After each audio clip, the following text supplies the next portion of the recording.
Hello to all of my beloved Cancers. This is Molly with Soul School Tarot and Astrology. I hope this message finds you well. Welcome to my channel if this is your first time. If not, welcome back. I do want to give some special thanks and love to all of my supporters, my subscribers, those of you who like, share, comment, and just really engage. It makes my heart sing. And so thank you guys all so very, very much.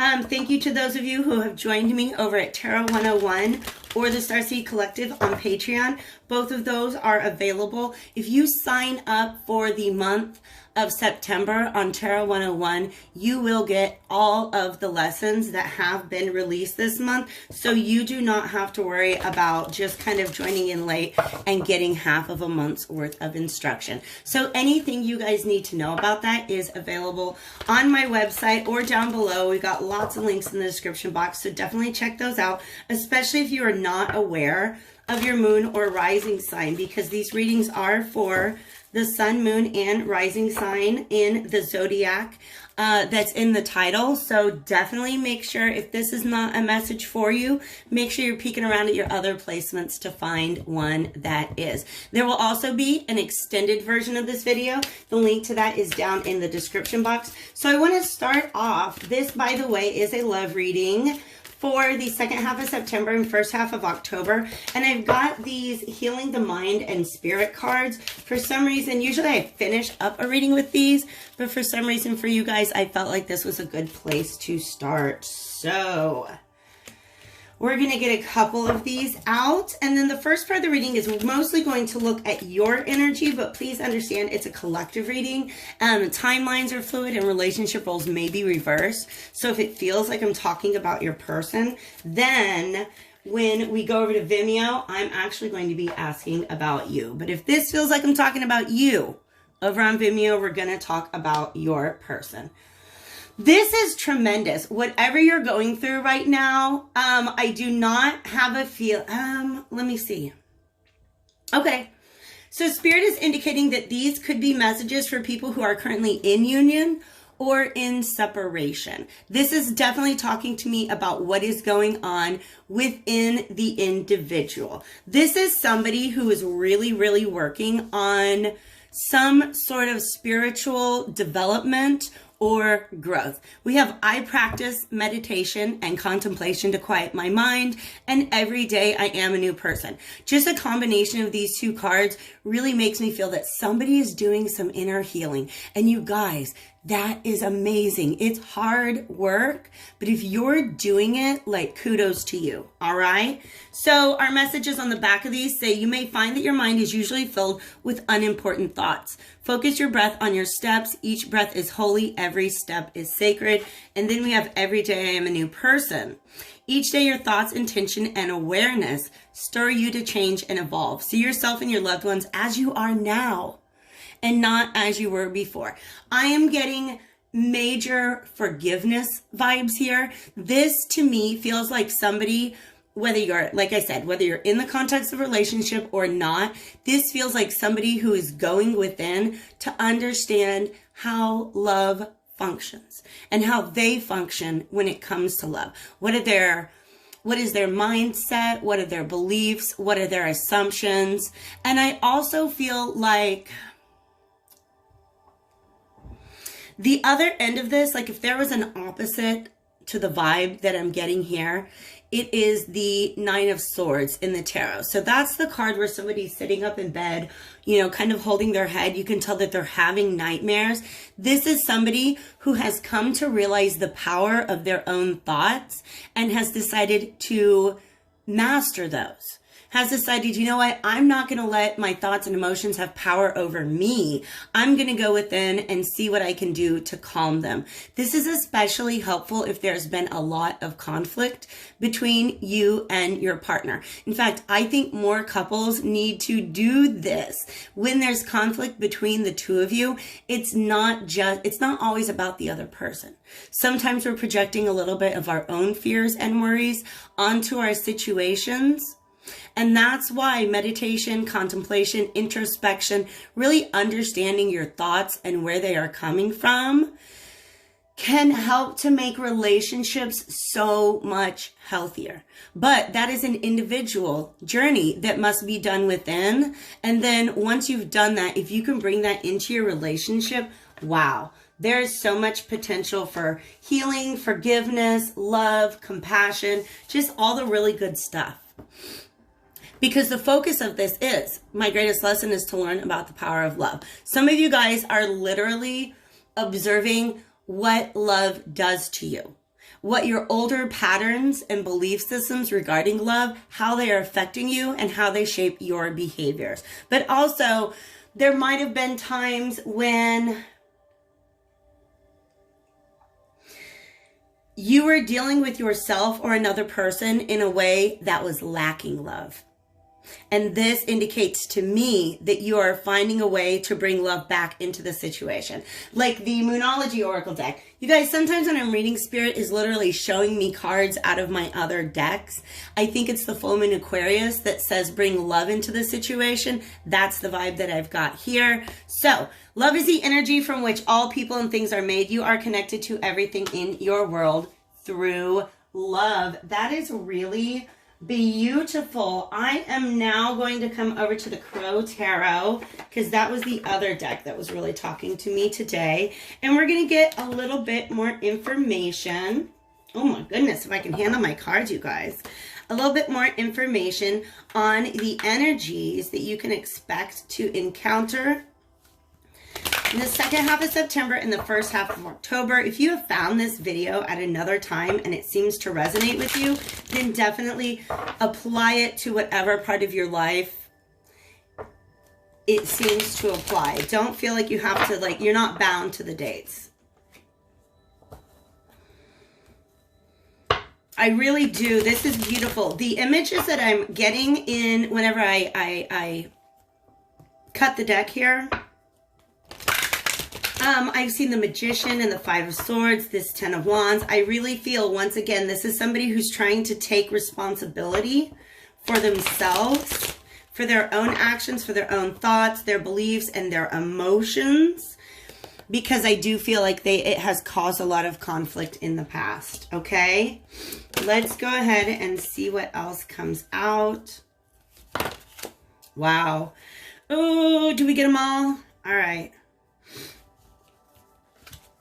Okay, I'm going to make a story because I believe this is how they want to come out. Yeah, there is some healing that is needing to be done. And the vibe that I'm getting is that it's not, for whatever reason, it's not possible for these two people to come together to heal. In fact, Spirit's letting me know that that's only a perception. Okay, that there's one person who is doing their own healing in this relationship or in this union, in this separation perhaps. And I agree, like I said before, sometimes you just gotta go within yourself and see how your own beliefs and habits and behaviors affected the relationship. And that's some of the healing that you can do on your own. In order to heal a union, though, or you guys, I feel like this is a very, how do I explain this? The feeling that I get about this connection is that this connection is no longer in union. One or both people may desire union, but most of all, the desire is peace. The desire is evolution. The desire is learning from one's past so that it doesn't get repeated in the future. I also feel like this person is definitely trying to make sure that they don't bring those behaviors back into this relationship, if there is reunion, or any other relationship. All right. I actually saw a Queen of Wands in the split and a Magician, which says that this person, whether this is you or your partner, is taking responsibility for themselves and trying to create a new version of themselves. Okay. Trying to create this new version of themselves because they see how, I almost feel like they were carrying a lot of emotional or energetic baggage that was not actually theirs, but for some reason they felt it was theirs. I don't know how else to describe this, but this is somebody carrying an awful lot of baggage, something from their past. But for some of you guys, this is just all of the weight of the expectations of the relationship and having to carry that around. This red ribbon, this is the red string of fate. So for some of you guys, you are carrying this relationship, carrying it, meaning putting in a lot of work to make sure that it would survive, even if it caused conflict, because you felt like it was fated. That's for some of you guys, not all of you guys, all right? This is literally, he's carrying the weight of his own destiny. Wow, that's powerful, you guys. That might have a deeper meaning for some of you, but it's a general reading, so we can't get too specific.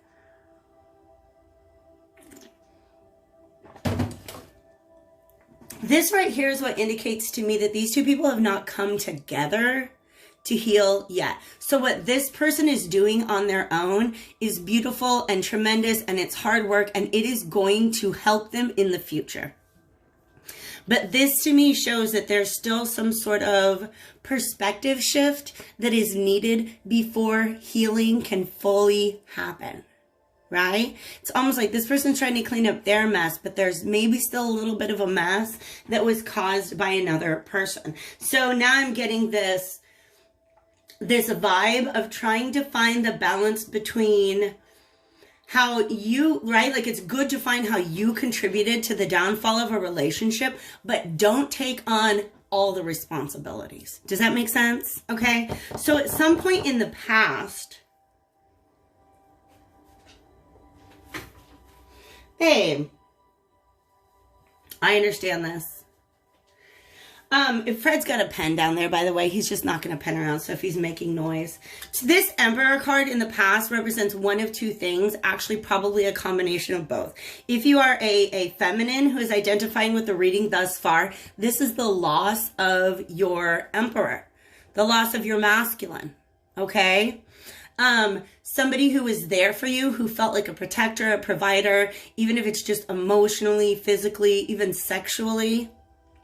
Somebody who's showing up and doing their Emperor thing, playing the role of the divine masculine. But Spirit is letting me know, not fully. Does that make sense? Somebody who's kind of playing Emperor on the weekends a little bit is a little bit of the energy that I'm getting, but also somebody who likes playing that role, but is not fully committed to it or ready for it. Does that make sense? So this is somebody who had all these Emperor qualities, but they weren't really in a place where they could stick around and play the Emperor role long term. So that they also, for some of you guys, may simply be that all of these burdens and all of the things that were going on in your head led you to be very, very controlling, or led somebody to be very controlling within the relationship. And that's a real thing. Like, if you're constantly, if you have, now this is feeling like anxiety. Like, this bird is just carrying around a lot of anxiety, right? Suspicion, fears, doubts, a lot of anxiety. And this would end up causing a lot of fights between these two people. So somebody's trying to figure out how they contributed to that. There has been a realization. Now you see this, here's this red string of fate again. All right. But you see how it's not carrying those burdens anymore. All right. I also, because I mentioned anxiety here, I also get the feeling that depression is at play. Depression is the sun reversed. This sun is upright. This sun is upright. Somebody has found their happiness. They have found their joy once again. But you see how they're not carrying all those sticks around anymore. Those sticks, now I'm hearing, could have been things like I think I said before, fear, shame, guilt, insecurity, suspicion, lack of trust. But you just keep on carrying them around. And of course that's going to cause some fights. So now this is the moment of truth, the moment of clarity. about what happened in this situation, okay? And what that has led to is there's still a lot of, how do I say this? This meditation and everything, I feel like a lot of this is focused on the here and now, on being here now and being able to shape the future because of where you are now, right? You spend too much, yes, let's analyze the past and see how we can learn about it. But if you guys spend too much time there, it can be very draining. It can be very emotionally unsatisfying. And this is the feeling that I think is coming up for you at this time. All right. For some of you, this is you keep going back to that situation. Maybe you keep going back to certain fights. I'm going to turn these upside down so you can see them. Maybe you keep going back to certain fights or certain times when you were in, you know, the state that you're trying to heal yourself from. And thinking about how you could have done better, how you could have been more honest with your emotions, how you could have been a little more respectful of other people's emotional boundaries. All right? This is somebody beginning to realize that some of their past behaviors and relationships have been very unhealthy. This combination of cards, for some reason, is speaking to me about somebody who is experiencing a lot of sadness and turning to emotional connections in order to heal that. When the fact of the matter is, the healing that was needed was within. So you guys see how there's kind of this, there's the healing within and the healing without are two very different processes. Okay. So something about this Queen of Cups energy, which could very well be you, Cancer, because it's a water sign, keeps wanting to go back and replay the past in some way, shape, or form. I'm going to see if I get any more information from that. I also keep hearing the words sorry. Okay? And I feel like this person who's kind of, they've seen the truth now about the past. And I think they're like, wow, gosh, yeah, I was certainly in a place right there that led to this situation. And they're thinking a lot about reunion. I almost get the vibe that this person is thinking a lot about how things could have been different if they had had this awareness a long time ago. All right. So like I said, in the extended, we are going to get into what the other person is going through. But instead of an oracle card, I'm going to finish you guys up here at the regular reading on YouTube with a charm. I just started using these this week and I was inspired by the Hermit Tarot. Wow. Yes, I feel that. And I didn't realize how communicative the charms would be. So I'm definitely relying on them a lot. You have cried a lot of tears over this, Cancer. You cried a lot of tears over this situation. But, where'd you go? Here we are. Look at that owl. It has given you so much wisdom. It has given you so much wisdom. And that's really, really beautiful. That's the most powerful thing that you can do when you are confronted with pain, heartache, sorrow. Find a way to transmute that into wisdom, power, and perspective. So I hope this reading was helpful to you guys. Like I said before, if you want to dig a little into it and see what's going on the other side of this connection, you can follow me over to Vimeo at the link below. Otherwise, I'll see you guys back here again real soon.